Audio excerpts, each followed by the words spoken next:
বাবা, আমি এখন থেকে না আর বাড়ির বাইরে যাব না। কেন? হঠাৎ করে এরকম কি হলো যে তুই বাড়ি থেকে বেরোবি না বলছিস? বাবা, আমি না বাইরে বেরোলে না কিছু মানুষ আমাকে খুব খারাপ নজরে দেখে। আমার না এটা একদম ভালো লাগছে না। জানো বাবা, ও পাড়ার কাকুটা না আমাকে আজ খুব খারাপ ভাবে গায়ে হাত দিয়েছে। আমি আর বাড়ির থেকে বের হব না।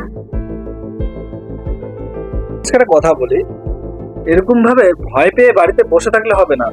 তোমাকে সমাজের লোকের সাথে যুদ্ধ করতে হবে। তার জন্য তোমাকে আমি আজকে কিছু একটা শেখাচ্ছি। সেই জিনিসটা ভালো মতন মন দিয়ে দেখবে। আর নিজেকে অতটা কমজোর মনে করবে না, নিজেকে শক্তিশালী বানাতে হবে। বুঝতে পেরেছো? যদি তোমার হাতটা কেউ এইভাবে ধরে আর তোমাকে নিয়ে যেতে থাকে, তুমি যদি বুঝতে পারো যে এই মানুষটা তো খারাপ আর আমাকে কেন নিয়ে যাচ্ছে, আর তখন তোমাকে একটু চালাক হতে হবে।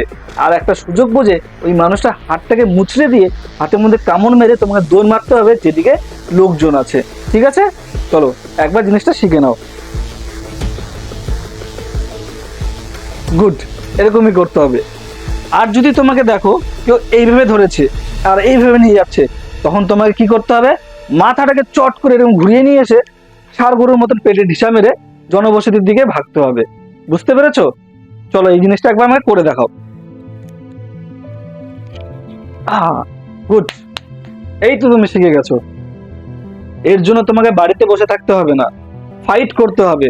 তুমি মেয়ে বলে তুমি ঘরের ভেতরে বসে থাকবে, এটা কিন্তু ঠিক না। তুমি তোমার মেয়েকে ঠিক শিক্ষাটাই দিচ্ছ।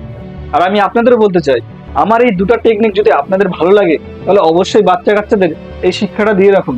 তাহলে তারা বাড়ির বাইরে বেরোলে কোনো অশুভ লোক যদি তাদের সামনে আসে, তারা তাদের জীবনটাকে বাঁচাতে পারবে। ভিডিওটা ভালো লাগলে অবশ্যই লাইক করবেন। আর এই তথ্যটা যদি আপনাদের পছন্দ হয়, তথ্যটা আপনাদের প্রিয়জনকে শেয়ার করে রাখবেন।